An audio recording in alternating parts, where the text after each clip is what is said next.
Here we go. This is November the 6th, Parshat Hayyei Sarah. Hayyei Sarah.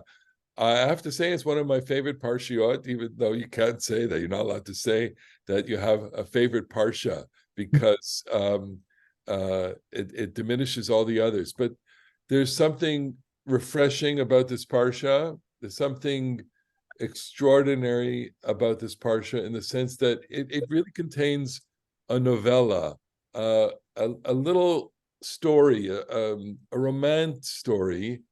And as we've studied a little bit of it in the past, it never ceases to yield different kinds of insights.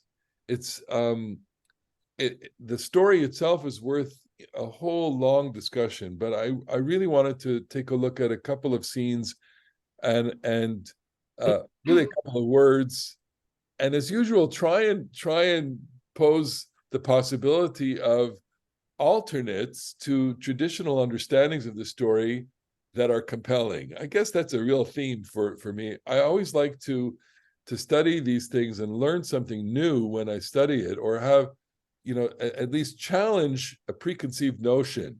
And that's true with almost every story.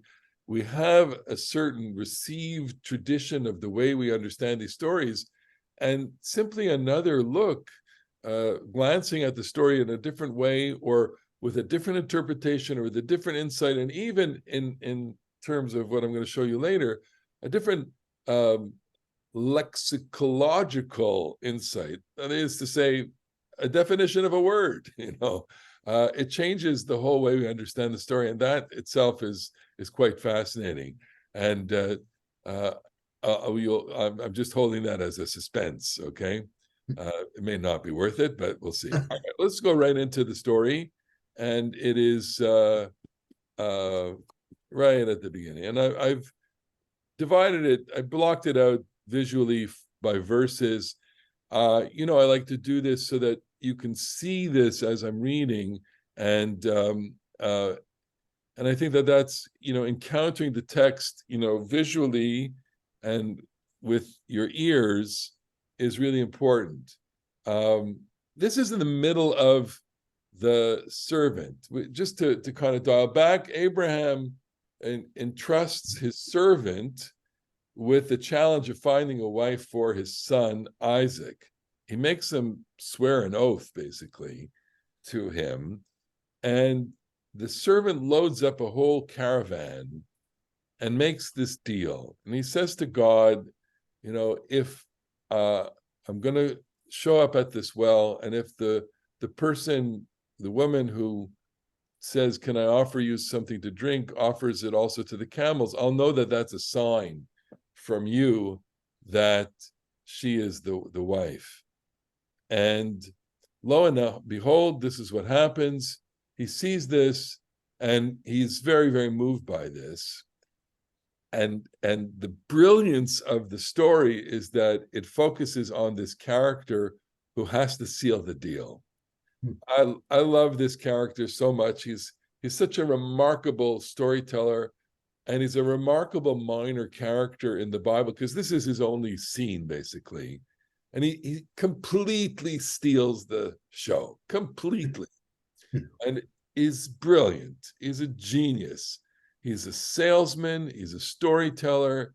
He's like a lot of people that we know, who have mastery in this area. There are people that I know through life that just, they're able to get whatever they want, and they're able to sell anything. And this is the character. And that's one of the themes here that we're going to think about. But I just enjoy the story so much. I just do it verse by verse. And then at this point where he's relating to the family, like they've brought him home to the family of Bethuel and Lavan, and he's relating what happened there. What happened? So he says as follows: I asked her, picking it up with verse 47. Then I asked her, Valmar, I said, whose daughter are you? Vatomar, she said, the daughter of Bethuel, son of Nahor, whom Milcah bore to him. So I put the ring on her nose and the bracelets on her wrists. And I did homage, and I bowed low before God, and I blessed God, God of my Lord Abraham, who led me on the faithful journey to take the daughter of my Lord's brother for his son. So now, if you wish to deal in loyalty and faithfulness with my Lord, tell me, and if not, tell me, that I may turn right or left. Efneh al yamin o al shmol. Lavan and Bethuel answered. They said, the matter has gone out from God. We cannot speak anything to you, evil or good. Here is Rivkah. Take her and go, and she may be the wife for the son of your Lord, as God has spoken. Kach valech, take her and go. Deal. It was when Abraham's servant heard their words that he bowed low to the earth before God. And the servant brought out objects of silver and objects of gold and garments, and gave them to Rivkah, and he gave presents to her brother and to her mother. They ate and drank, he and the men that were with him, and spent the night. They arose at daybreak, and he said, send me off to my Lord. But her brother and her mother said, let the girl stay with us a few days, perhaps 10. After that, she may go. He said to them, do not delay me, for God has granted us success to my journey. Send me off, that I may go back to my Lord. They said, let us call the girl and ask for an answer from her own mouth. They called Rivkah and said to her, will you go with this man? She said, I will go. So they sent Rivkah off, Rivkah their sister with her nurse, and Abram's servant with his men. And they gave Rivkah farewell blessing and said to her, our sister, may you become thousandfold myriads. May your seed possess the gate of those who hate him. Rivkah and her maids arose. They mounted the camels and went after the man. And the servant took Rivkah and went off. Now Yitzchak had gone out from where you come to the well of the living one, seeing me, for he had settled in the Negev. And Yitzchak went out to stroll in the field around the turning of sunset. He lifted up his eyes and saw, here, camels coming. Rivkah lifted up her eyes and saw Yitzchak. She got down from the camel and said to the servant, who is the man over there that is walking in the field to meet us?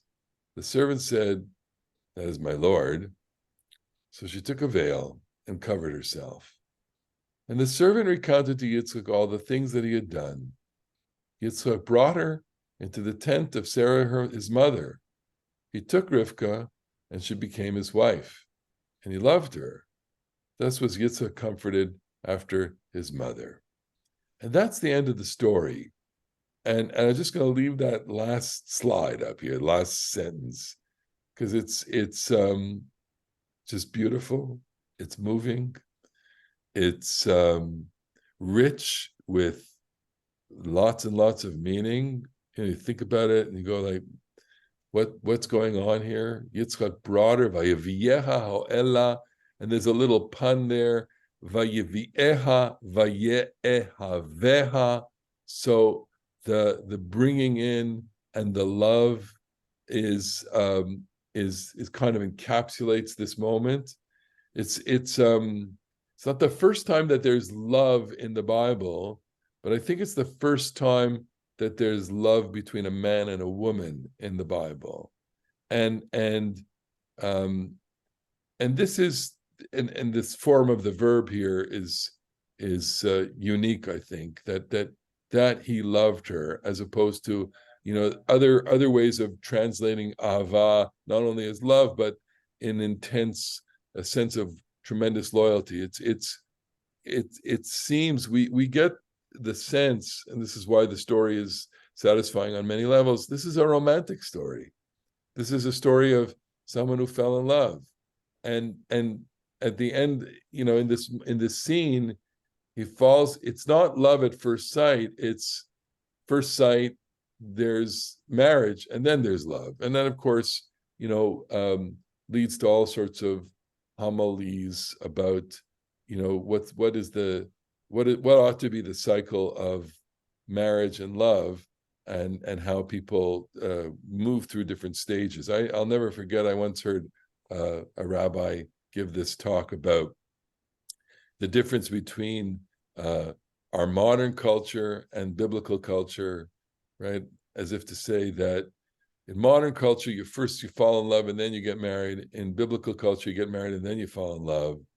And modern cultures, all marriages kind of fall apart. In biblical culture, they stay the same. That's a kind of generalization, to be sure, but there's a certain truth in this, and that matches that are made with people by elders who find, who have tremendous insight into, the various partners. Well, it does allow the young people to not have total responsibility for the choices. It also puts a certain pressure on them to keep this, and it also, but the faith is that the people making these matches understand what brings people together and how they share their values and their lives. Look, to this day, matchmaking works. There are people that use it, and we now have a whole industry around that on the internet, from the very lowest common denominator in bringing people together to a rather sophisticated algorithms and matching tools in order to do that. And I have done more than one share of weddings based on the matches that are made on the internet. So there's something to be said for the kind of matching that happens. Okay, so that's our story. The story that I'm focused, the scene that I'm focusing on. I just want to kind of get it to kind of play in your minds, in a kind of film in your minds, is that here's this extraordinary servant. And if I were directing this movie, I'd give him really interesting clothing to wear and a kind of, different kind of hat. And he's got the entourage and the caravan, and he's obviously got a lot of wealth on him. And but he has to make a deal. That's the point. And he is the art of the deal, to use a phrase. And he is really, really trying to hammer this home. I want to go into the text now closely and see if we can pull out, on a close reading of the text, some things that we may not be able to see at first blush, and maybe ask a certain set of questions of this text, so that this is, the joy of learning a text like this, is that you read it, and wow, there's something new here. So close reading. So I'm going back to where I started, which is, he says, as he's relating to the family, he's like, this is what just happened. I was at the well. This is what happened. So I asked her. And of course, we can do a whole analysis of how his narration is actually different from what the narrator in the text said. That's a very, very lovely study, but it's just a very long, complicated thing to do without sheets and without blackboards, etc. So I'm doing a short, very picked, just the end of this, and we'll do one or two of that kind of analysis, where what he said is slightly different from what happened, and asking the question, why is that? So I asked her, whose daughter are you? She said, daughter of Betuel, son of Nachor, who Milcah bore to him. When she says this, that's like the jackpot. That's the ding, ding, ding, ding, ding, ding, ding, because he knows that this is who he has to look for, okay? And the reader is in on the game here. And the character, his game is, I had to find the person who matches based on the family. And look, I won the jackpot. I got it. At first, it was a hole in one. It was on my first shot. I got the right person, and that is an overwhelming experience. It literally is akin to winning the jackpot, winning the lottery. Okay, because randomly there could have been anybody that came out, but he was able to hone in on this. He almost, there is a reading that you could apply to the story that in some way he does set this up too. There's always that question in the Bible, whether or not things are being ordained by God or whether human beings have their own agency with it. That's what makes the Bible the Bible. But what I want to focus in on is the minute, so as he's reporting this, she said, the daughter of Betuel, and then immediately here, so I put the ring on her nose. I put the ring on her nose right away. Boom, smacked on, boom, on the nose and put it on the bracelets there. So the sequence of event is not exactly how the narrator, and when it happened, tells it. I have the passage, what happened before. And I didn't translate it in English. I'll just read it and translate it for her. Va'ish mishta'eh. He's watching her give the water to the camels. Macharish. He's like waiting. Ladat, to know hahitzliach Adonai darko, whether or not he's successful, whether or not he's God. So he's watching the scene, watching her take the water and pour it in front of the trough and the camels, and he's watching to see, is this happening? Is this happening? This is God doing it. And then, Vayihi, as soon as he realizes, Kasher kilog malim nishtot, that the camels were finished drinking, Vayikacha ish nezem zahav, he takes the nose ring, Beka mishkalo, which is pretty heavy, Ushnei tzmidim, and 2 wrist bracelets, he puts them on her hands, asara zahav mishkalam, 10 shekels of gold each, not shabby, okay? That's a lot of gold. 10 shekels, a shekel is about 8 grams. It's a lot of gold, 80 grams, 160 grams of gold. That's a lot. And then he says, bat miat. Then he asks her, okay? I'm going to show you, what I just recounted, okay? But you have in your head, he asks her and then he gives her. No, the way the story happened, he smacks the thing on her and then he asks her, okay? Bat miat, hagiri nali, hayesh bet avicha makom lali. Tell me who you are and tell me if you have a place for us to sleep. Vatomer elav, she says to him, Bat Betuel, I am daughter of Betuel, ben Milka, asher yaldal Nachor, I am part of the Nachor clan. Vatomer elav, she says again, Gam Tevin, Gam Yispo, Rav Imanu, Mama Malun. We have lots of hay, lots of feed for your animals. We have lots of place for sleeping. Vayikoda ish vayishtachu Adonai. He then bows down to God, and then he blesses God. Baruch Hashem, Baruch Adonai Eloi Adonai Abraham. Blessed is the Lord of my God, my Lord Abraham, Asher lo azav chasdo b'amito, who did not abandon him and took me in the right path. So here is this series of steps is what happened in the real telling. He waits, he watches, he immediately places the nose ring and bracelets on her. He asks her who she is. He asks her for lodging. She answers. She offers lodging. He bows. He blesses. She runs home. In the retelling, he asks her who he is. Then he places the nose ring and places on her. And then he bows down. And then he blesses. So, okay, this is like a no-brainer. Why would he do it this way? Why is he placing the bracelets on her before he asks her? And when he tells them, why is he telling it to the father or the brother? He asks her and then places the nose ring. What's the obvious answer? The obvious answer is, go ahead, Alana. I think he liked her for what she was. Absolutely. And not where she came from. That's right. He likes her. He's smitten by her. And I love that reading too. But he has a job to do, okay? And this is why he's brilliant. He's got to win her over. And in winning her over, he's got to focus on her first.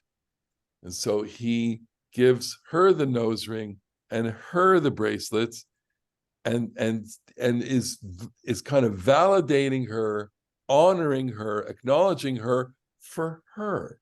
Okay, she has done this extraordinary moment. She's I mean, and you know, if you add up the water, I mean, it's just you know, it's mind-boggling. She's got to, you know, pour gallons and gallons and gallons of water for all these camels. Okay, and so he's thanking her, and then in the moment between giving her the nose ring and the bracelets, he's still in suspense, and he's wondering, who are you?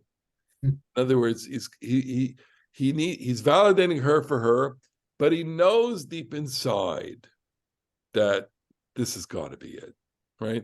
He is guided by faith and trust, and he knows it. So and the joy of this text is that we, of course, are in on it. We know this, and the moment that she tells her name, that's the moment of satisfaction. That's the moment where all the tension is resolved. It's the moment in the story where one identity tension is totally satisfied. Okay, but he's got a winner, so he gives her the, you know, he gives her the ring and the bracelets, and then asks her. Okay, we'll just go into a second here. So then he bows down. So in the retelling, he bows. He asks her who is. Why in the retelling is he asking her who is? And the obvious answer is what? He's got to win the father and the brother over. Okay, and it's like he alters the story in order, because he knows his audience, right? He has to recognize and honor and kind of shmay up to, you know, the father and the brother. Who are you? Oh, you're that. I mean, you're so and so. Oh, I had this experience even last night. I was at a shiva, and you know, I encountered someone there, and they introduced me to this person, and I recognized the name, and I said, "Oh, you are so and so, right? I know the name. Are you so and so related to so and so?" Yes. Yeah. Oh, yeah. Well, you're da, da, da, da, da. You know, and the person's, you know, they're in the family. There's a rather important rabbinic figure, and blah blah blah blah blah blah blah. So we all do that. Okay, we all go through this exercise. If we want to kind of make an acquaintance, or we want to kind of, you know, play our cards, you know, and either demonstrate our validation or acknowledgement of someone, or find favor with someone. You find favor with someone by acknowledging who they are, right? And sometimes, you know, that works, and sometimes the opposite is true. Sometimes they don't want you to know who they are, right? and you know, I've had a few experiences in encountering famous people where just by accident you sit beside this person on a plane, or you're in a theater in front of a famous person. My favorite example of this, I don't know if I've told you the story, was we happened to be at a show, and seated in front of us was Paul McCartney. Okay, like that. He's one of the most famous people on the planet, but we happened to know the people that he was seated next to. Okay, so we didn't know what to do, and everybody's kind of fawning over him. And all of a sudden, and so we tapped on the person that we knew, and I said, "Are you so and so?" Right? And we started chatting up this person, like the person that he went in with. Okay, so he turns around to us and he says, "Hi, I'm Paul McCartney." I said, "I'm Elliot Malmet. He's famous. You're not so much," you know. So, and it was hysterical because it's the opposite, right? You know, and he was certainly humble enough and you know, good sport enough to go along with the gag. You know, the point is that you know, there are people who want to be acknowledged for who they are. And here, this is exactly what he's doing in the story. He's acknowledging, you're important. So I asked her who she was, and she told me, and I gave her the nose ring, and I gave her the jewelry. And of course, that's a very important motif in the story, because we know that the brother, Lavan, who is figures prominently in a couple of weeks, will recall this. Okay, so I just want to, I always like to look at little details. Okay, so the nose ring is a very important detail. I'm just going to bring up, we are not, this is not, although actually, I should say that it's popular in Israel. Nose studs and tribal, things are popular. This may not be our style, but you can see there's some beautiful jewelry, and it comes, today you'll find this more in Indian culture, Asian culture, East Asian culture, and or would it be West Asian culture? So I just happened to Google this, and I've got the, so wait a second. Here's all sorts of different styles: the Tvisha diamond, the Nithika diamond, the Gamti diamond, the Gitaka, and here this one has a little chain around. I doubt that first of all, I doubt that it looked like that for Rebekah, but you can see that it's an adornment. Okay, in certain cultures, it's an adornment.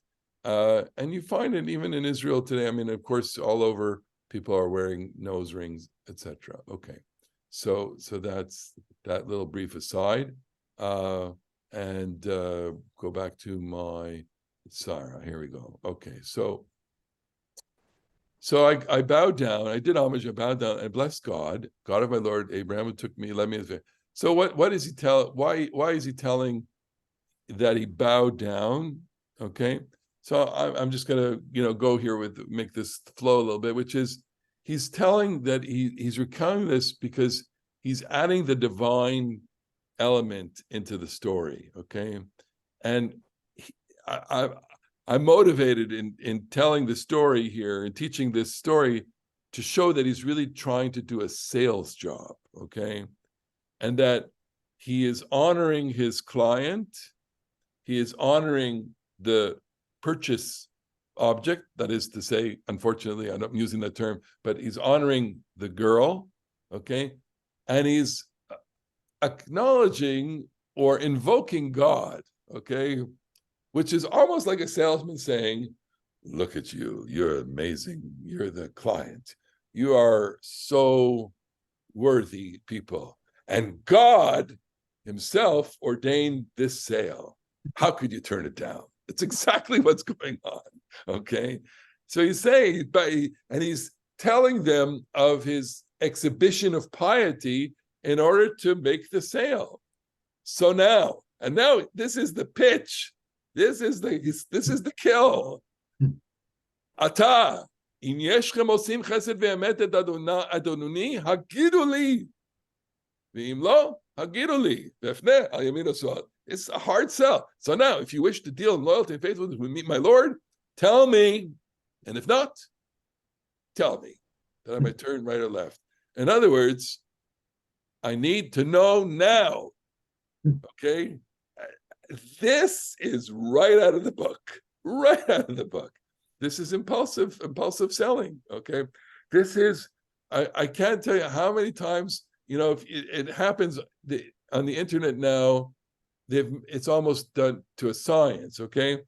If you go on a website for you're reading a newspaper or some clip or something, and you see something, and you happen by mistake to click it, okay? Because you're interested in it, and it says, you can buy this now at a deal that you can only get now.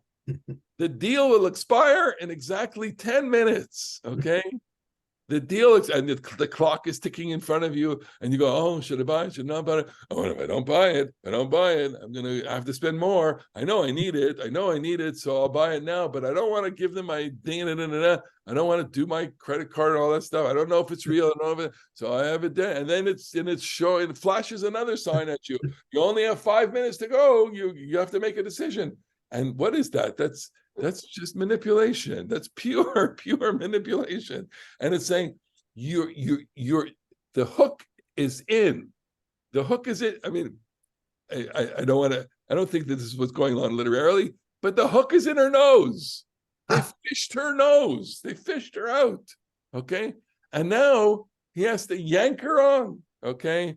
And he's got them, but they have to agree. Okay. And he's saying, it's now or never. Okay, tell me. And if not, I'll go. He's putting it all out there. And he's brilliant because he knows he's got it. He knows he's got the deal. Look, I've done my fair share of selling, quote unquote, in fundraising, okay? Where you ask someone for a gift or you ask someone for something, and you don't walk into that meeting without knowing some basics, okay, about the people. And you don't walk into the meeting without having the sense of expectation of what you're going to get and how you're going to come out of there, okay? If you don't do that properly, you're not good at it, okay? And there's certainly artful people who do this. There are amazing people who do this, okay? And so people who don't do this as well. But the moment is, tell me now. I need to know now, okay? All right.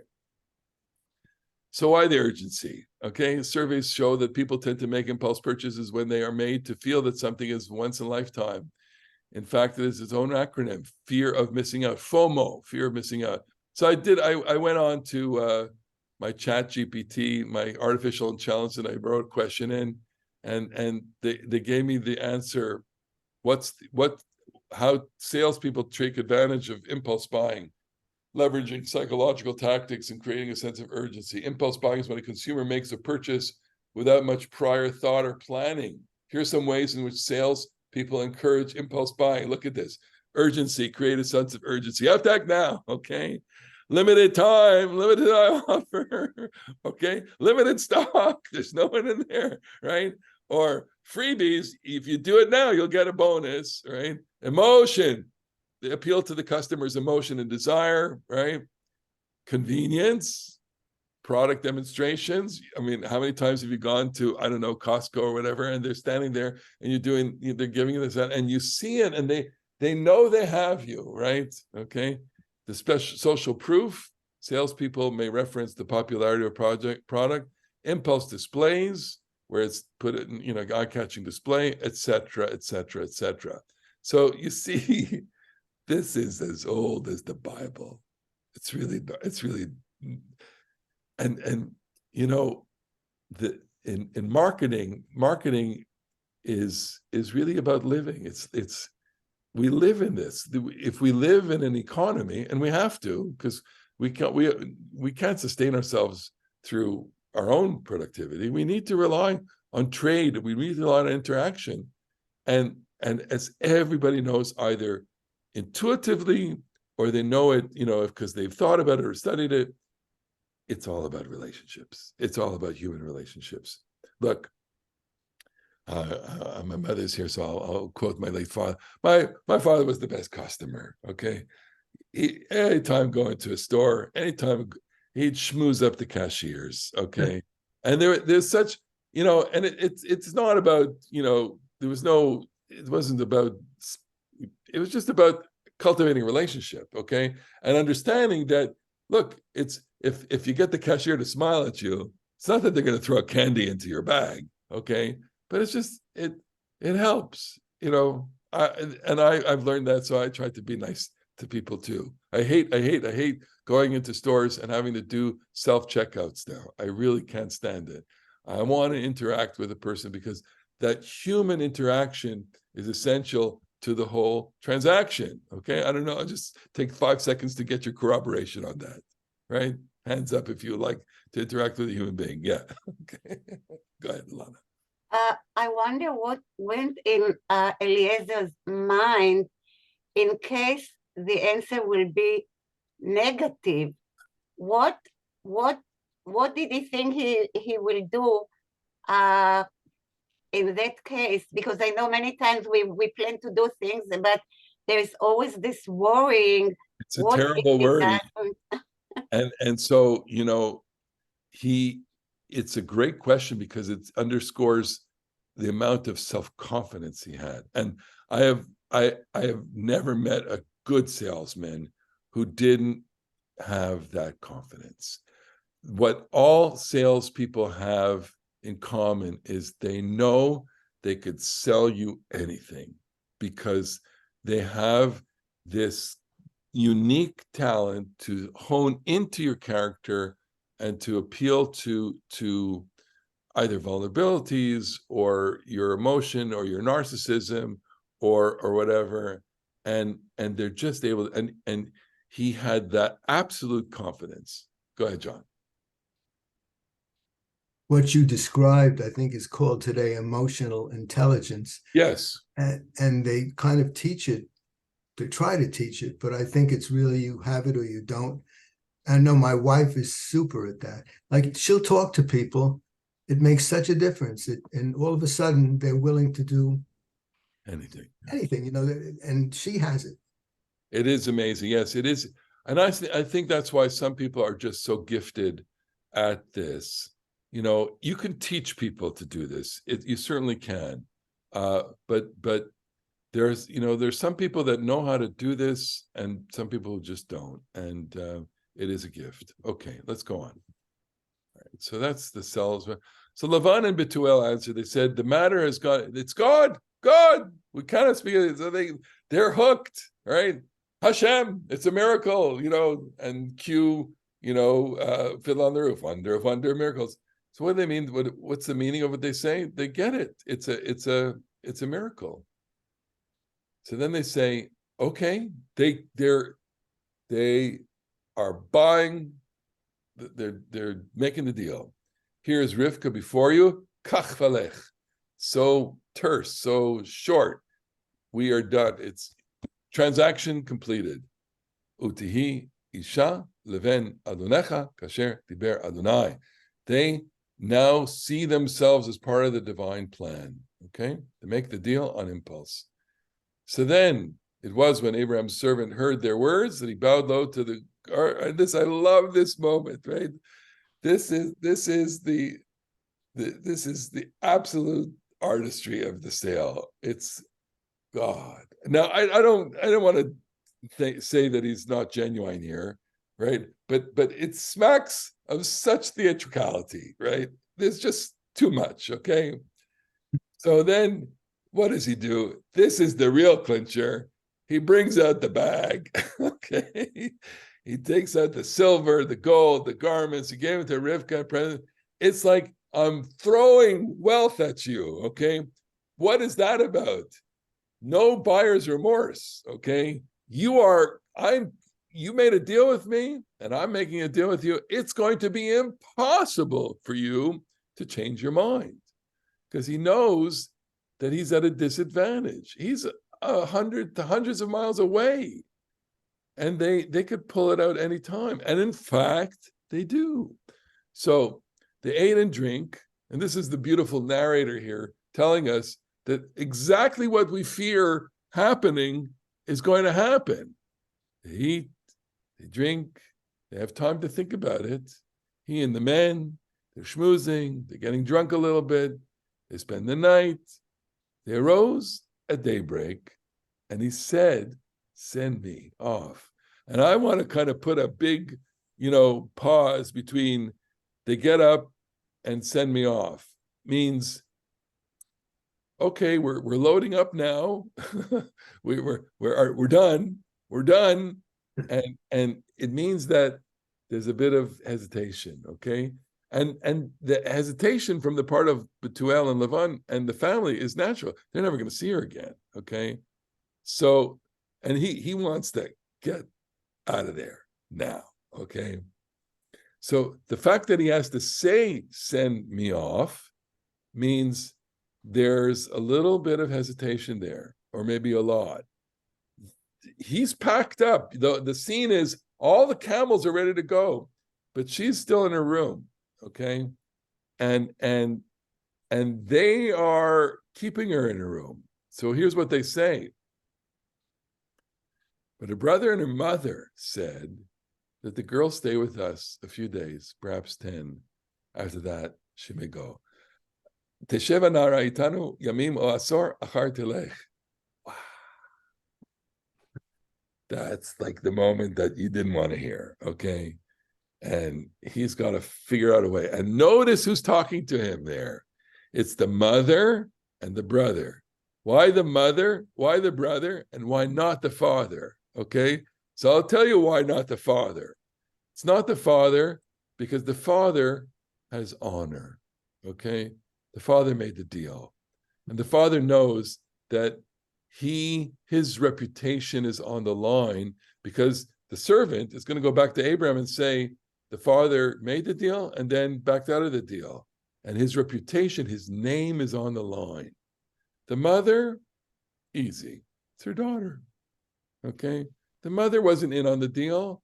The mother is the mother. The mother's not going to let her go so quickly. Okay? She's the mother. The brother's the bastard. Okay. Sorry.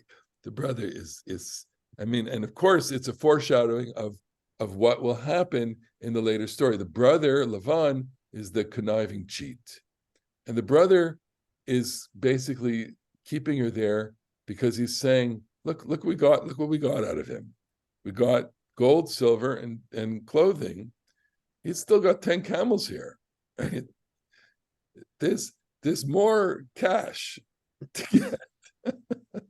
So we'll keep him. Well, it's not that we're going to keep her hostage. We're going to keep him kind of in limbo so that he'll up the offer. Okay. All right. And so the brother, then he says to them, and here's where he's really now or never.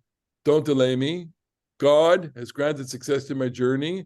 Send me off, then I'm going to go back to my Lord. Which is saying, you made the deal, you got to send me, and God is part of it. So they pull out their last stop. And what is the last stop? The girl. So they said, let's call the girl and ask her from her own mouth. And you have to realize how unusual this is. This is a moment of such exceptionality to allow the girl to determine her own fate, okay? And they put it all on her, and it kind of tells you who we're dealing with here. The father has honor, the mother has love, the brother is a cheat, and they're gonna unload their own accountability here and place it all on the girl in the hope that she may change her mind. But in fact, she says, they called Rivka. They said to her, will you go? She said, I will go. Elech. And that one word changes everything. Okay?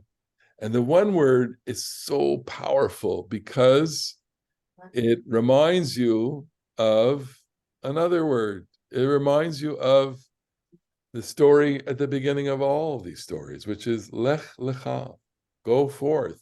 It's the inversion of Lech Lecha, and it establishes in the most beautiful literary way possible that Rivka is Abrahamic. Rivka, and it's almost jarring in its simplicity and its audacity, because what's happening is she has to make a journey just like he made the journey.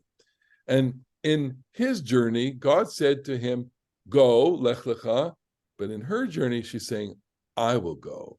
God commands Abraham, and she is saying, I'll go myself. And that tells you everything you need to know about her, that she is extraordinary, she's directed, she has confidence, she has her own sense of destiny in this. And look, the text from Lech Lecha is me'artzecha me'moladecha me'beit avicha, and that's exactly what's happening with Rebekah also. She's going from her land, from her culture, and from her father's house. Ela aretz asher areka, to the land that God will show you. And here, it's the servant who's basically now in the role of agent of God, because he's going to be showing her the way to the land. Okay, Elech. So they sent Rivka, their sister, with the nurse and our servant, and these are interesting details which I didn't have the time to really get into and chomp up. Okay, they send her with a farewell blessing. May you be thousands and myriads, which is the blessing that we still use to this day for brides under the chuppah. May your seed possess the gates of it. It's the blessing of multitude and the blessing of the land, which is itself fascinating. Okay, it's also an echo of the blessing that God gives to Abraham. Rivka, her maids, arose, and they mounted the camels. They went after the man, and notice that he's called the man here and not the servant. So there's a play between his identity and less identity. The servant, and they went off. Vayelech, I'm sorry. So now the narration, it does a jump cut. We're right in the next scene. We don't know how long they've journeyed. It's not, an hour, it's days of journey. Isaac had gone out from the where you come to the well of the living one, seeing me. Okay, there's a place called Be'er L'chai Ro'i, which is a place where Ishmael, Hagar, had a revelation. Okay, the angel came to her at this place. And we've made many kinds of connections between Isaac and Ishmael, that Isaac, especially after the Akedah, wants to be in Ishmael's orbit. And so he's going out there, and it seems that the reason why he goes to that is because he wants his own kind of moment of revelation. That could be the only, in my opinion, plausible reason why he goes there, is because he wants to experience something. It's like a pilgrimage in a sense. It's like, I want to go to a certain place and feel something of the divine there, okay? But it also literally gives us a contrast between what she does at her well and what he does at his well. And basically it's like this: she is hospitality, is whatever I can do. She's kindness, she's total acceptance. And he is, spirituality. There's a sense of contrast in the two characters, okay? And certainly the tradition will make everything it can out of these moments to make Isaac into a more contemplative and spiritual figure, okay? And so then it's Vayetze Yitzchak lasuch basadeh lifnot arev, vaysaina vayar v'neg malim. So he went out lasuch basadeh, to stroll in the field around the turning of sunset. And in Shul this past week, I said that sunset is the ambiguous time. Sunset is, you don't know what's going on here. And so I would add, the ambiguity here is, we don't know what kind of man he is yet. We know that Yitzchak was the victim, almost sacrificial victim. That's the most important element of it. There's a tremendous enigma to Isaac's character. And that is enhanced by the fact that he's strolling in the field at sunset, outdoors, an ambiguous place, and lasuach, which is also, I'm going to say now, an ambiguous word. Nobody seems to know what this word lasuach means. Some relate it to sicha, talking, some relate it to bushes, okay? So our friend Gary Rensberg, who today is being honored with a Festschrift, they're publishing a book in his honor today at Rutgers University, later on this afternoon, and I'll be there to honor him as he is awarded by various scholars. So he wrote a little article about the word lasuach, and this will blow your minds, okay? Just a second, okay? I'm just going to pull this up because this is going to affect. I'm going to just put a trigger warning here. It'll affect the way you see this scene forever, or maybe not. I don't know. But, okay. So what does he say? He goes through the whole scholarly analysis. The Hebrew word suach means to excrete, urinate, defecate. Okay? And so there's all sorts of parallel languages, okay? Apart from Genesis 36:33, the root is attested in the following passages. And he gives the whole concordance that it's widely associated with bodily functions in post-biblical literature, blah, blah, blah, blah, blah. In the light of these passages, in which the root suach, siach, excrete, is rarely seen, I propose to understand Genesis 24:63 in like manner. So then what? Okay. So this collapses every structure of interpretation that you've ever heard about this scene. Because, I mean, the rabbis say, what was he doing? He was davening. He was davening mincha, right? And that's why we daven in the afternoon, because mincha is related to Isaac. Isaac is going out into the field before evening, and that's the afternoon prayer. And so what is he doing? He's davening mincha, period. Okay? But Gary is saying, no. What else are you going to do outside? Okay? Which is, okay? So then but he doesn't answer, and I'm going to see him later. I'm going to ask him this question later, and if he gives me a good answer, I'll bring it to you next week. So what he doesn't say is, how does this change the interpretation of the story? If Isaac is going out to do his business in the field, and she sees him, then it's not ambiguity, okay? It's awful, all right? They took her all the way from there, and she sees her husband. All right, so I'm going to read the last 3 verses with this in mind, and see if it works. Okay, I invite you to argue and debate this. Okay, so what is she? She lifts up her eyes. She saw Yitzchak. She got down from the camel. She kind of like, okay, and vatipol me'al gamal. I'm not sure I like this translation. Got down. Vatipol, she falls off the camel. She literally falls. Okay, so this is Everett Fox's translation. I don't know why he does it there. Vatipol, it may be more idiomatic to say she got off the camel, but we're so used to thinking the shock of seeing her husband and she falls. Well, it's doubly shocking if she sees him as he's doing his business in the field, okay? What happens? She's the servant, she says to him, Mi ha'ish halazeh ha'olech basadeh. Also, it's not a really good translation. She says, who is this man? Halazeh. Halazeh sounds, it doesn't mean necessarily over there. It has the overtone of that disgusting person. Right? Who is that? Who's that guy? Right? She says, the servant said, that's my Lord. Right? So she takes a veil and she covers herself. Why? Well, she's embarrassed. She's embarrassed for him. She's embarrassed for her. She's modest. I mean, the tradition makes her into a tzaddiket, right? She's modest, okay? But there's all sorts of layers to this. Literally, she's layering herself up because she may have seen him, in a moment of impropriety, or she may not want to be seen. Okay, that's the ambiguity here.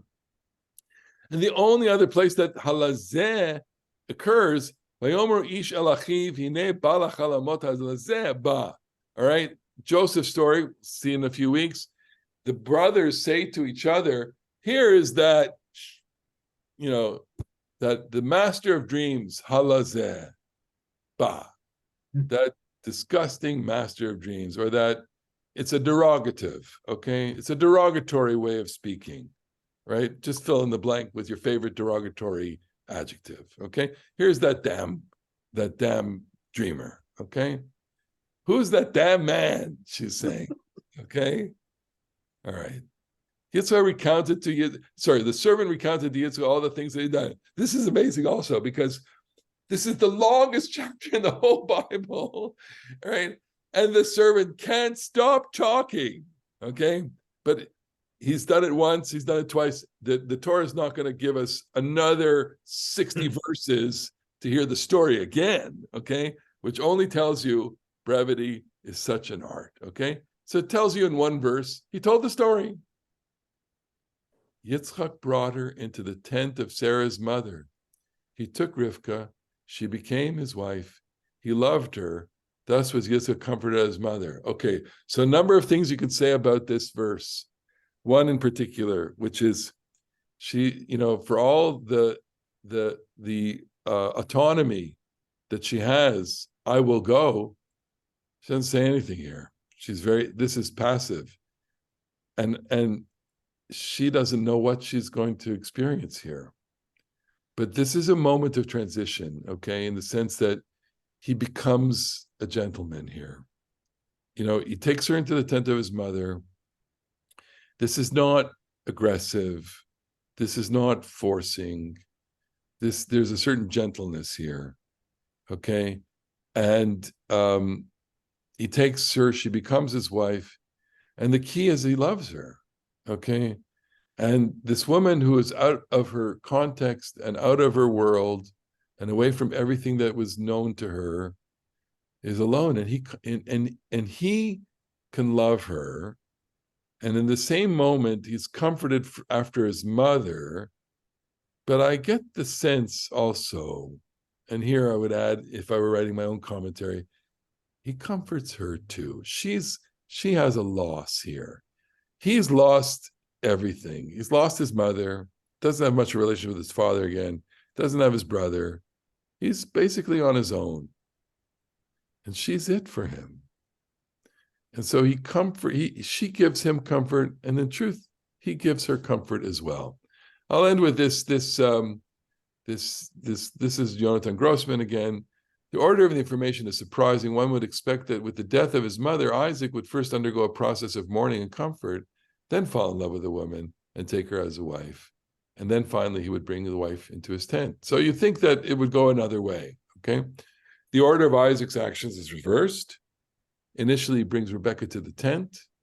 Then he marries her. And after their marriage to each other, he falls in love with her.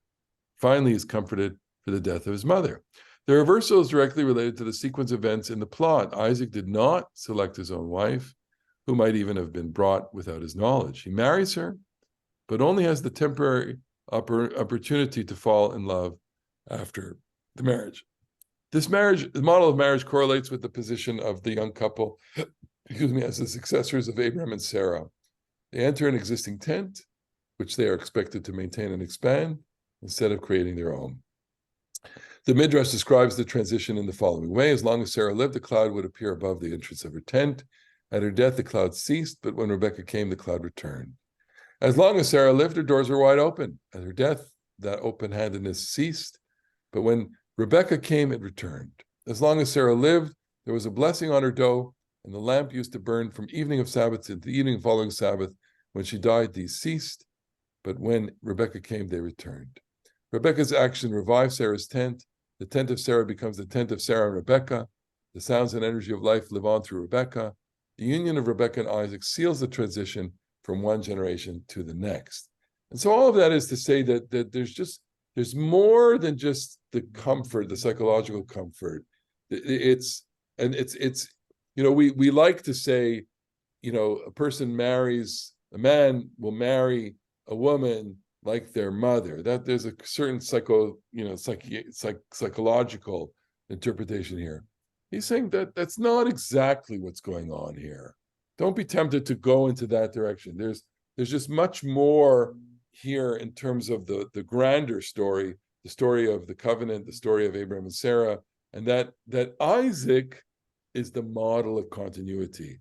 My argument about Isaac is that while Abraham is the first, Jew, we want to call him the first Jew, Isaac is the first child of the first Jew. Isaac is the first descendant.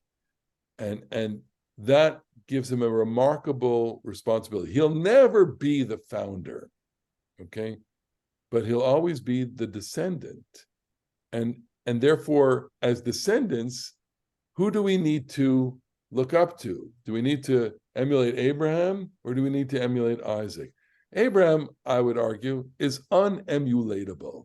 Nobody can be Abraham. I always kind of resent people who say, this is my Akedah, this is my sacrifice. You'll never have your own sacrifice of Isaac. Okay, that's just not for anybody. People do sacrifice, and of course we understand what it means to sacrifice yourself and to sacrifice. We have now playing out in front of us people who are sacrificing their lives in order to save others and to prevent further destruction and further massacres. That's just there, and it's real. It's a real sacrifice, because as of today, about 30 Israeli soldiers have been killed in this war. Okay, that's real, but in a way, it's a different kind of sacrifice, in the sense that people understand that for their sake, a whole people can survive.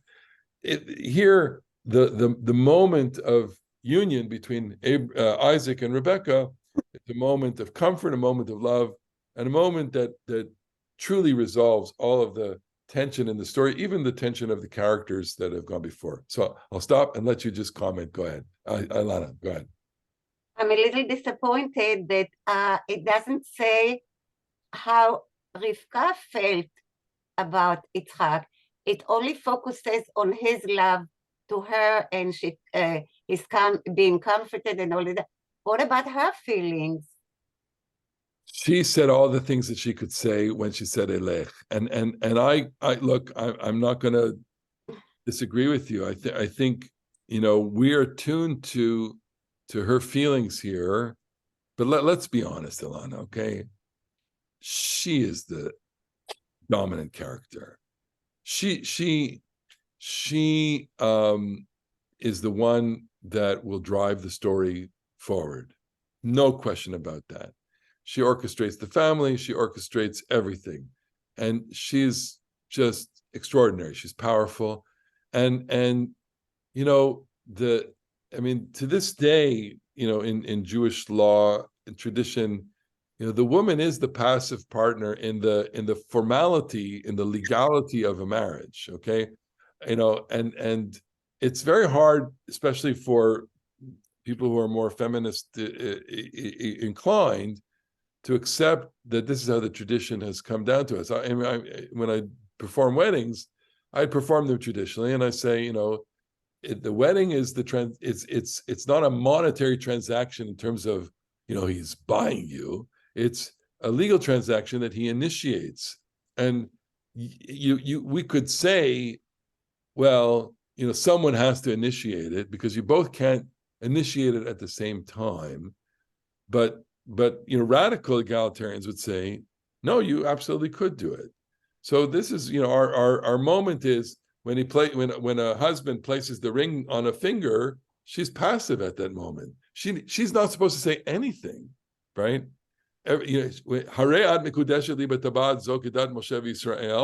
Right?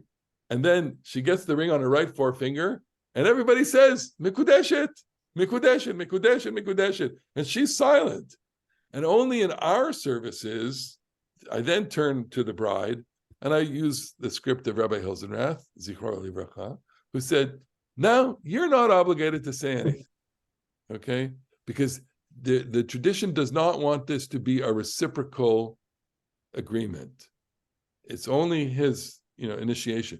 You're not obligated to say anything, but because you love him, this is what you say. That's it. It's our way of kind of selling chametz here. Okay. Can I just say that my son and my granddaughter Leah, they were born on this parasha. Yeah. What a great parasha. Both of them. Bob, here you go. Yeah, first of all, I very much like the connection to Lech Lecha, because I was having the same feeling as you were talking about that. Yeah. What I have a different view on, which may be complementary, it's a very materialistic analysis of what took place at the well. And to me, there are so many other more spiritual aspects to this that could also be emphasized. I read someplace, for example, that the bringing of the 10 camels could also be symbolic of a minyan. The nose ring, I believe in the Bedouin culture, for some of them, it's about sexual modesty.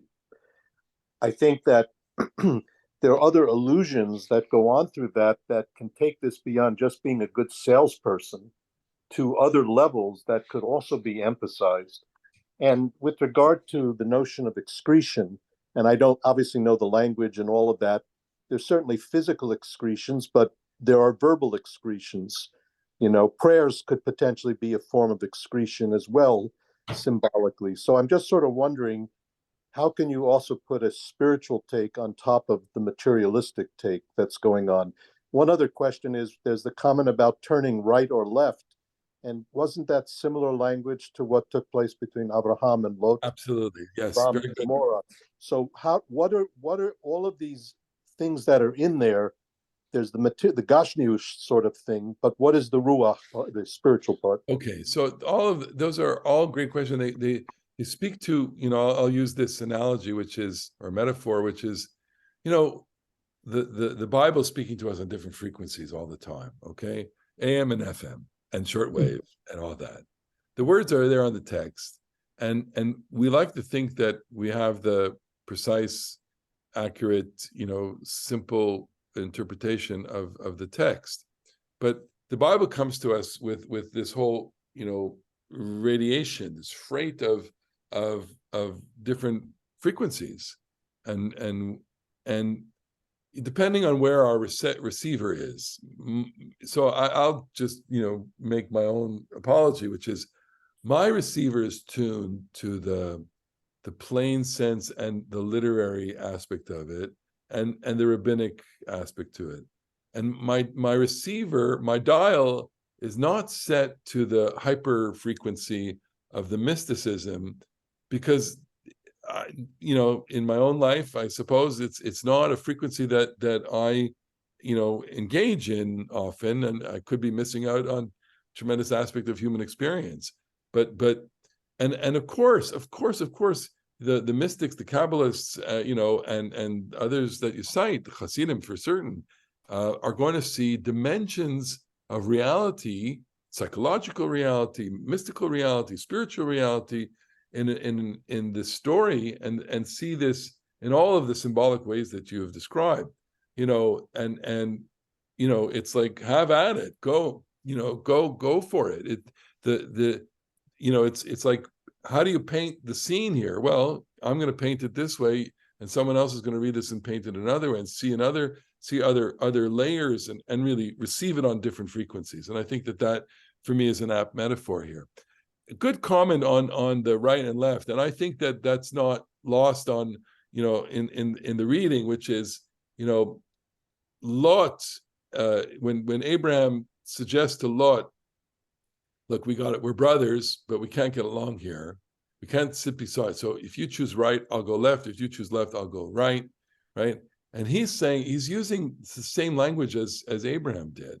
And that only tells you what a great student he was of Abraham. I mean, as I say, I love the character because he's loyal. He's the Sancho Panza to the Don Quixote of Abraham. He is the loyal servant to his, and he's smarter on some. He's much more street smart than Abraham is. Abraham's a great negotiator too. We see that in the beginning of the Parasha too, with his negotiations with Ephron the Hittite.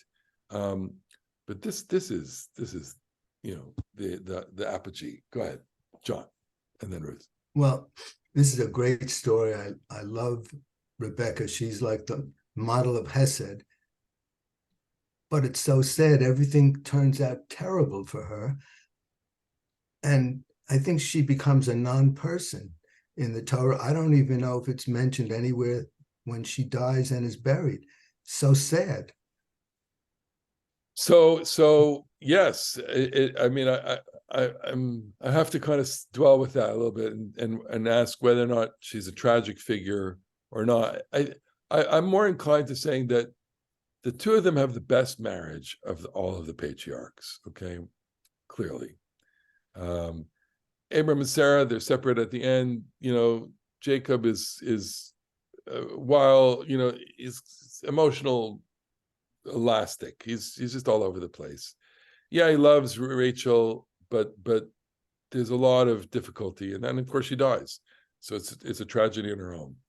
I mean, I always turn to the scene in next week's Parsha where, you know, Isaac and Rebekah are in Avimelech's area, and the window's open, and he sees what's going on there. It's not her sister. It's not she's not his sister. What he sees, and the Bible is pretty open about their sexuality, in the sense that it could be open about that. It may euphemize it, but to the reader, it's clear what's going on there. That they're making love, and well, that's unusual in the sense that they have a relationship. It's a full human relationship.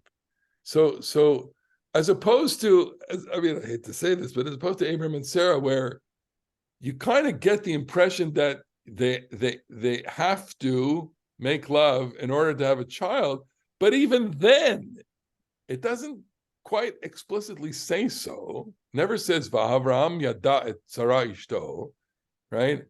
As if to say there's an ambiguous part of that part of their relationship, right?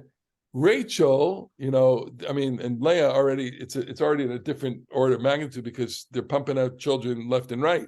They have a whole litter of children. Okay, so is she a tragic figure? At the end, I think I would probably tilt to that, but not all the way. It's not completely tragic. Ruth, go ahead. So I always felt good about the fact that, before they took Rivka and left, they said, let's ask her first if she wants to go. Yeah. But that whole thing is only because it's too far to get from Canaan to Haran and back again in one day.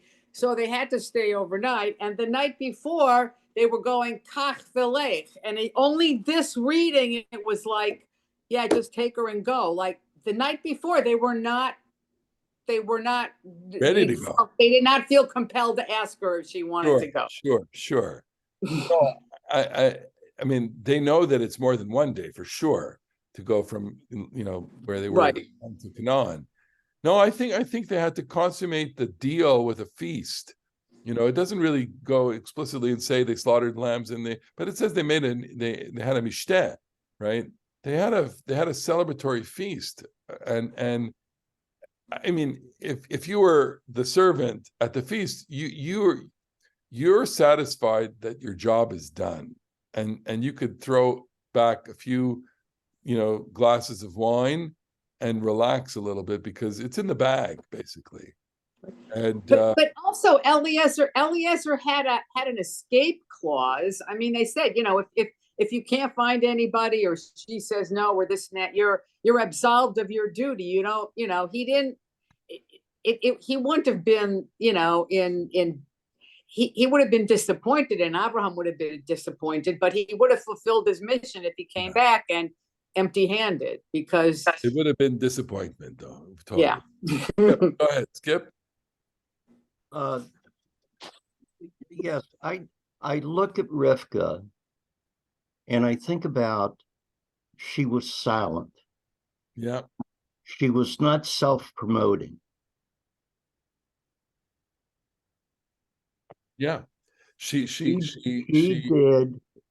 did everything that you would expect somebody to do, but she was not out there with a megaphone. Right. And I think that makes her one hell of a heroine. Well, I totally agree with you. Her decision is heroic in the sense that she seizes an opportunity that will change destiny. And she, I'm going to just kind of inject into this a little interpretation, which is she had to be impressed by the servant, his extravagance, certainly. The servant talks about his master, okay, Abraham. She has a lore from her own family that there's another part of the family, and word of her family goes to Abraham. It's plausible that word of Abraham goes back to her as well. So there is knowledge that there's something extraordinary in Abraham. It's unknown, and she has enough of her own character to make that decision and to take a leap into the unknown. And that, I think you're right, Skip, that's heroic. Rabbi, that's what I'm saying. Yeah, exactly. There was something embedded Yeah. in her personality. Indeed. Folks, we have to leave it there. Bob, is that you wanted to say one more thing or no? Just two short questions Yeah, go for you. How old was Rivka at this time? No, I don't know. And secondly, could the feast just have been also a form of hospitality in the same way that they're serving guests coming rather than totally related to the deal?